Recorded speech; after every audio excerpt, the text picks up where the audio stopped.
ನಮಸ್ಕಾರ, ಕರ್ನಾಟಕ ನ್ಯೂಸ್ಗೆ ಸ್ವಾಗತ. ನಾನು ರಫೀಕ್ ಅಹಮದ್. ದಾವಣಗೆರೆ ಜಿಲ್ಲೆ ಜಗಳೂರು ತಾಲೂಕಿನ ಜಗಳೂರು ಪಟ್ಟಣದ ಪ್ರವಾಸಿ ಮಂದಿರದಲ್ಲಿ ಜಗಳೂರು ವಿಧಾನಸಭಾ ಕ್ಷೇತ್ರದ ಶಾಸಕರಾದ ಬಿ ದೇವೇಂದ್ರಪ್ಪರವರ ನೇತೃತ್ವದಲ್ಲಿ ಪತ್ರಿಕಾಗೋಷ್ಠಿ ಹಮ್ಮಿಕೊಳ್ಳಲಾಯಿತು. ಪತ್ರಿಕಾಗೋಷ್ಠಿ ಉದ್ದೇಶವೇನೆಂದರೆ, ಶಾಸಕರಾಗಿ ಸೇವೆ ಸಲ್ಲಿಸಿದ 3 ವರ್ಷದ ಅವಧಿಯಲ್ಲಿ ತಾಲೂಕಿನ ಅಭಿವೃದ್ಧಿಯನ್ನು ಉದ್ದೇಶಿಸಿ ಪತ್ರಿಕಾಗೋಷ್ಠಿ ಮುಖಾಂತರ ತಿಳಿಸಲಾಯಿತು. ಈ ಸಂದರ್ಭದಲ್ಲಿ ಕೆಪಿಸಿಸಿ ಎಸ್ಟಿ ಘಟಕದ ಮಾಜಿ ರಾಜ್ಯಾಧ್ಯಕ್ಷರಾದ ಕೆಪಿ ಪಾಲಯ್ಯ, ಬ್ಲಾಕ್ ಕಾಂಗ್ರೆಸ್ನ ಅಧ್ಯಕ್ಷರಾದ ಶಂಶೀರ್ ಅಹಮದ್, ಕೆಪಿಸಿಸಿ ಸದಸ್ಯರು ಹಾಗೂ ಹೈಕೋರ್ಟ್ ವಕೀಲರಾದ ಕಲೇಶ್ ರಾಜ್ ಪಾಟೀಲ್, ಅಲ್ಪಸಂಖ್ಯಾತರ ಘಟಕದ ತಾಲೂಕು ಅಧ್ಯಕ್ಷರಾದ ಅಹಮದ್ ಅಲಿ, ಕಾಂಗ್ರೆಸ್ ಪಕ್ಷದ ಎಸ್ಸಿ ಘಟಕದ ತಾಲೂಕು ಅಧ್ಯಕ್ಷರಾದ ಬಿ ಮಹೇಶ್, ಕಾಂಗ್ರೆಸ್ ಪಕ್ಷದ ಯುವ ಮುಖಂಡರಾದ ರುದ್ರೇಶ್, ಇನ್ನೂ ಮುಂತಾದ ಕಾಂಗ್ರೆಸ್ ಪಕ್ಷದ ಮುಖಂಡರು ಹಾಗೂ ಮಾಧ್ಯಮ ಮಿತ್ರರು ಉಪಸ್ಥಿತರಿದ್ದರು.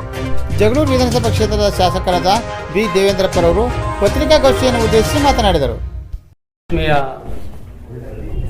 ಪತ್ರಿಕಾಗೋಷ್ಠಿಯಲ್ಲಿ ಭಾಗವಹಿಸಿದಂಥ ಎಲ್ಲ ನನ್ನ ಆತ್ಮೀಯರೇ, ಮಾಧ್ಯಮ ಮಿತ್ರರೇ, ಈ ದಿನ ಪತ್ರಿಕಾಗೋಷ್ಠಿಯನ್ನು ಕರೆದಿರೋ ಉದ್ದೇಶ ಇದು ಭಾಳ ಸಂತೋಷದ ವಿಷಯ. ಇಡೀ ಕರ್ನಾಟಕ ರಾಜ್ಯನೇ ಈ ಸಂದರ್ಭಕ್ಕೆ, ಈ ಅವಧಿಗೆ ಏನು ಸರಾಸರಿ ಮಳೆ ಬರಬೇಕಾಗಿತ್ತೋ ಅದು 150 ವರ್ಷಕ್ಕಿಂತನೂ ಒಂದು ದಾಖಲೆ ಪ್ರಮಾಣದಲ್ಲಿ ಮಳೆ ಬೀಳದೇ ಇರೋಂಥದ್ದು ತಮಗೆಲ್ಲ ಗೊತ್ತಿರೋ ವಿಷಯ. ನಾವು ನೀವುಗಳೆಲ್ಲ ತುಂಬ ಆತಂಕದಲ್ಲಿದ್ವಿ. ಕನಿಷ್ಠ ಪ್ರಮಾಣದಲ್ಲಿ ಇಲ್ಲಿ ಮಳೆ ಬೀಳೋದು ಅದು ಬೇರೆ ವಿಚಾರ, ನಮಗೇನು ಹೊಸದೇನಲ್ಲ. ಅದು ನಮಗೆ ಆ ಕಾರಣಕ್ಕೇ ನಂಜುಂಡಪ್ಪ ವರದಿ ಪ್ರಕಾರ ತುಂಬ ಹಿಂದುಳಿದಿರೋಂಥದ್ದು ನಮಗೆಲ್ಲ ಗೊತ್ತೇ ಇದೆ. ಆದರೆ ಆ ಮಲೆನಾಡು ಪ್ರದೇಶದಲ್ಲಿ ಅಲ್ಲಿ ತುಂಗ ಮತ್ತು ಭದ್ರೆ ಅಲ್ಲಿ ಮಳೆ ಬಿದ್ದರೆ ಹರಿದೋಗಂಥ ಸಂದರ್ಭದಲ್ಲಿ ಅನಾಗತ್ಯವಾಗಿ ಹರಿದು ಹೋಗೋಂಥ ಮಳೆ ನೀರನ್ನು ಏತ ನೀರಾವರಿ ಒಂದು ಯೋಜನೆ ಪ್ರಕಾರ ಎರಡೂ ಜಿಲ್ಲೆಯಲ್ಲಿ ಕೆರೆ ತುಂಬಿಸೋಂಥ ಯೋಜನೆ ಈ 3 ವರ್ಷದಿಂದ, ಅಂದರೆ 18 ಸಿದ್ದರಾಮಯ್ಯರ ಅವಧಿಯಿಂದ ನಡೆದುಕೊಂಡು ಬಂದು ಎಲ್ಲರ ಪರಿಶ್ರಮದ ಫಲವಾಗಿ ಆಯಾ ಕಾಲಘಟ್ಟದಲ್ಲಿರ್ತಕ್ಕಂಥ ಮುಖ್ಯಮಂತ್ರಿ, ನೀರಾವರಿ ಸಚಿವರು ಜೊತೆಗೆ ಆ ಕಾಲಘಟ್ಟದಲ್ಲಿರ್ತಕ್ಕಂಥ ಸರ್ಕಾರಗಳು ಜೊತೆಗೆ ಸ್ಥಳೀಯ ಶಾಸಕರುಗಳು ಎಲ್ಲರ ಪರಿಶ್ರಮದಿಂದ ಯಶಸ್ವಿಯಾಗಿ ರಾಜ್ಯದಲ್ಲಿ, ಅದು ವಿಶೇಷವಾಗಿ ನಮ್ಮ ಜಗಳೂರು 57 ಕೆರೆ ಏತ ನೀರಾವರಿ ಸಕ್ಸಸ್ ಆಗಿದೆ. ಅದು ನಿಜವಾಗ್ಲೂ ಭಾಳ ಸಂತೋಷದ ವಿಷಯ. ಹಾಗಾಗಿ ಅದರ ಒಂದು ಪರಿಶ್ರಮ ಪ್ರತಿಯೊಬ್ಬರಿಗೆ ಸಲ್ಲಿಲ್ಲ ಅಂತ ಹಿಂದೆನೂ ಹೇಳಿದ್ದೀವಿ, ಇವತ್ತು ಹೇಳ್ತೀವಿ, ಮುಂದೆನೂ ಹೇಳ್ತೀವಿ.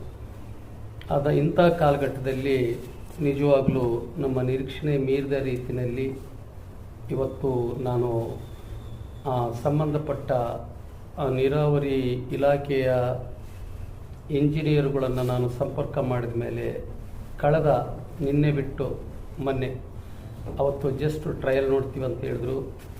ನಿನ್ನೆ ಬಹುತೇಕವಾಗಿ 17 ಕೆರೆಗಳಿಗೆ ನೀರು ಬರುವಂಥ ಕೆಲಸ ಆಗಿದೆ. ಭಾಳ ಸಂತೋಷ. ಹಾಗಾಗಿ ಇಲ್ಲಿಯವರೆಗೆ ಅವರು 17 ಕೆರೆಗೆ ನೀರು ತುಂಬಿಸೋಂಥ ಕಾರಣಕ್ಕೆ 3 ಮೋಟ್ರುಗಳು ಮಾತ್ರ ಪ್ರಾರಂಭ ಮಾಡಿದ್ದಾರೆ. ದಿನೇ ದಿನೇ ಅದನ್ನು ಪ್ರಾರಂಭ ಮಾಡ್ತಾ ಹೋಗ್ತಾರೆ. ಇನ್ನು 3-4 ದಿನದಲ್ಲಿ ಇಂದಿನ ಒಟ್ಟು ಎಷ್ಟು ಕೆರೆಗಳಿಗೆ ನೀರು ಹರಿದು ಬಂದಿತ್ತೋ ಅದು ಇನ್ನು 4-5 ದಿನದಲ್ಲಿ ಸಂಪೂರ್ಣವಾಗಿ ಇದುವರೆಗೆ ಆಗಿರೋ ಕೆರೆಗಳಿಗೆಲ್ಲ ಬರುತ್ತೆ.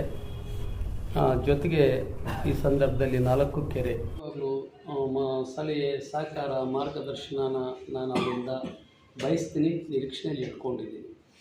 ಆದರೆ ಒಂದು ವಿಷಯನೂ ಸಹ ಇದುವರೆಗೆ ನಾನು 3 ವರ್ಷ ಆದಮೇಲೆ ಒಮ್ಮೆನೂ ಬಂದು ಅವರು ಚರ್ಚೆ ಮಾಡಿಲ್ಲ. ಮಾಡ್ದಂಗೆ ಸುಮ್ಮನೆ ಹೋಗಿಬಿಟ್ಟು ಆಧಾರ ರಹಿತವಾಗಿರ್ತಕ್ಕಂಥ ಟೀಕೆಗಳನ್ನು ಮಾಡೋದು ನನಗೆ ಬೇಸರ ತಂದಿದೆ. ಆಮೇಲೆ ಅವ್ರು ಹೇಳ್ತಾರೆ, ಮಾತೆತ್ತಿದ್ರು ನಮ್ಮ ಮಾಜಿ ಮುಖ್ಯಮಂತ್ರಿಗಳು ಮತ್ತು ಈಗಿನ ಕೇಂದ್ರ ಸಚಿವರು ಈ ರೀತಿಯಾಗಿ ಕುಮಾರಸ್ವಾಮಿಯವರ ಅವಧಿಯಲ್ಲಿ ಆಯಿತು, ಕುಮಾರಸ್ವಾಮಿಯವರ ಅವಧಿಯಲ್ಲಿ ಆಯಿತು. ನಮಗೇನು ಸ್ವಾಮಿ, ಯಾರ ಅವಧಿಯಲ್ಲೇ ಆದರೂ ನಮಗೇನಾಗಬೇಕಾಗಿದೆ? ಸಾರ್ವಜನಿಕರಿಗೆ ನಾವು ಮಾಡೋದು, ಸಾರ್ವಜನಿಕರಿಗೆ ಅವರು ಮಾಡೋದು, ಎಲ್ಲರೂ ಮಾಡೋದು, ಎಲ್ಲ ಪಕ್ಷಗಳು ಮಾಡೋದು ಜನರ ಹಿತಕ್ಕೋಸ್ಕರ. ಸೊ ಹಾಗಾಗಿ ಒಮ್ಮೆ ಬಂದು ಅವರು ಚರ್ಚೆ ಮಾಡಿದರೆ ನಾವು ಸ್ವಾಗತಿಸ್ತೀವಿ. ಯಾಕಂದರೆ ಅವರು ಹಿರಿಯರಾದರೆ, ಆ ಜೊತೆಯಲ್ಲಿ ರಾಜಕೀಯ ಅನುಭವವಿದೆ, ದೊಡ್ಡ ಹುದ್ದೆಗಳನ್ನು ಜವಾಬ್ದಾರಿ ಕಾರ್ಯವನ್ನು ನಿರ್ವಹಿಸಿದಂಥರಿದ್ದಾರೆ. ಸೊ ಹಾಗಾಗಿ ಎಲ್ಲೋ ಬಂದು ಏನೋ ಮಾತಾಡಿದರೆ ನನಗಿದು ಇಷ್ಟ ಆಗೋದಿಲ್ಲ. ಆಮೇಲೆ ಮೊನ್ನೆ ಅವರು ಒಂದು ಹೇಳಿದ್ದಾರೆ. ಏನು ಹೇಳಿದ್ದಾರೆ? ಅಪ್ಪರ್ ಭದ್ರಾ ನಮ್ಮ ಕುಮಾರಸ್ವಾಮಿಯವರ ಅವಧಿಯಲ್ಲಿ ಆಗಿತ್ತು, ಸಂತೋಷ. ಅದಾದ ಮೇಲೆ ಜಗಳೂರು ಬಿಟ್ಟು ಹೋಗೋಂಥ ಆತಂಕದಲ್ಲಿದೆ, ಯಾವುದು ಅಪ್ಪರ್ ಭದ್ರಾ ಯೋಜನೆಯಿಂದ ಅಂತ ಮಾತು ಹೇಳಿದ್ದಾರೆ. ಅದಾದ ಮೇಲೆ ಅವ್ರು ಹೇಳ್ತಾರೆ, ಕೇವಲ ಬರೀ 15 ಕೋಟಿ ಮಾತ್ರ ಕರ್ನಾಟಕ ಸರ್ಕಾರ ಹಣವನ್ನು ಬಿಡುಗಡೆ ಮಾಡಿದೆ, ಇದುವರೆಗೆ ಏನೂ ಬಿಡಿಗಾಸು ಮಾಡಿಲ್ಲ ಅಂತ. ನಾನು ಮಿಸ್ಟರ್ ಕಲ್ಲೇರುದ್ರೇಶಣ್ಣರೇ, ನಿಮ್ಮನ್ನು ನಾನು ಕೇಳ್ತೀನಿ, ನಿಮ್ಮದೇ ಸರ್ಕಾರ ಇದೆ, ಕೋಲಿಷನ್ ಗೌರ್ಮೆಂಟ್ ನಿಮ್ಮದೇ ಇದೆ. ಇವತ್ತು ಅವರೂ ಜವಾಬ್ದಾರಿ ಸ್ಥಾನದಲ್ಲಿದ್ದಾರೆ ಕುಮಾರಸ್ವಾಮಿಯವರು. ಎಲ್ಲ ಸರ್ವಪಕ್ಷದ ನಿಯೋಗವನ್ನು ಕರ್ಕೊಂಡು ಹೋಗೋ ಪ್ರಯತ್ನ ನೀವು ಯಾಕೆ ಮಾಡಬಾರ್ದು? ನೀವು ಜಗಳೂರಲ್ವಾ? ಜಗಳೂರಿನ ಜನತೆಯಿಂದ ನೀವು ಜನಪ್ರತಿನಿಧಿಗಳಾಗಿಲ್ವಾ? ಸುಮ್ಮನೆ ನಿಮ್ಮ ಪಾಡಿಗೆ ನೀವು ಹೋದರೆ ಸರಿ. ಒಂದು ಕೈಗಿಂತ ಎರಡು ಕೈ ನೀವು ಅನುಭವಿಸ್ತೀರಿ. ರಾಜಕೀಯ ಪಕ್ಷ ಭೇದವನ್ನು ಮರೆತು ನಾನು ನಮ್ಮ ಮುಖ್ಯಮಂತ್ರಿ ಮತ್ತು ನೀರಾವರಿ ಸಚಿವರ ಜೊತೆ ಕರ್ಕೊಂಡು ಹೋಗ್ತೀನಿ. ನೀವು ನಿಮ್ಮ ಕೇಂದ್ರ ಸರ್ಕಾರದ ಏನು ಇವತ್ತು ಅತಿ ಹೆಚ್ಚು ಪಾರ್ಲಿಮೆಂಟ್ ಸದಸ್ಯರನ್ನು ನೀವು ಹೊಂದಿದ್ದೀರಿ.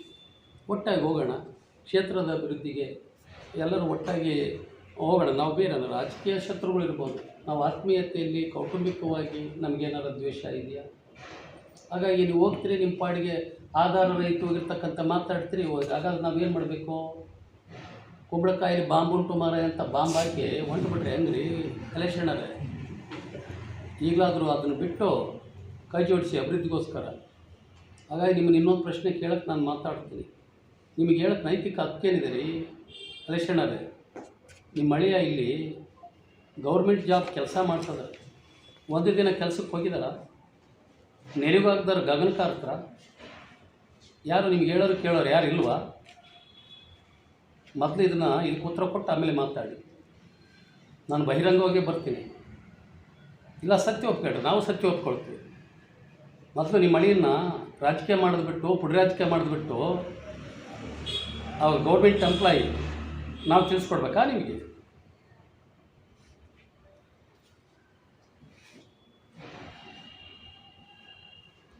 ಇದು ನನಗೆ ಸರಿ ಕಾಣೋದಿಲ್ಲ. ನಾವು ಬಸವನ ತತ್ವವನ್ನು, ನೀವು ಹೇಳ್ಕೊಟ್ಟಿರೋ ಬಸವ ತತ್ವವನ್ನು ನಂಬ್ಕೊಂಡ್ರಿ. ಇವನಾರವ ಎಂದೆನಿಸಿದಿರಯ್ಯ, ಇವ ನಮ್ಮ ಮನೆ ಮಗನಿಂದನ್ಸಂತ ತಿಳ್ಕೊಂಡಿರೋನಪ್ಪ ಕಲಿಸೋಣ.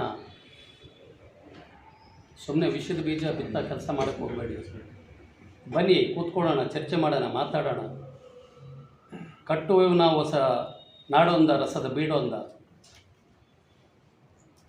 ಯಾರು ಬಂದರೂ ಹೇಳ್ತಾರೆ, ಇದ್ದರೆ ಜಗಳೂರು ವಿಧಾನಸಭಾ ಕ್ಷೇತ್ರದ ಇದ್ದಂಗೆ ಇರಬೇಕು. ರಾಜಕೀಯ ಮಾಡೋಕ್ಕಾರೆ ರಾಜಕೀಯ ಮಾಡೋಣ. ರಾಜಕೀಯ ಮುಗಿದ ಮೇಲೆ ನಿಮ್ಮ ರಾಮ ಹೇಳ್ತಾನೆ,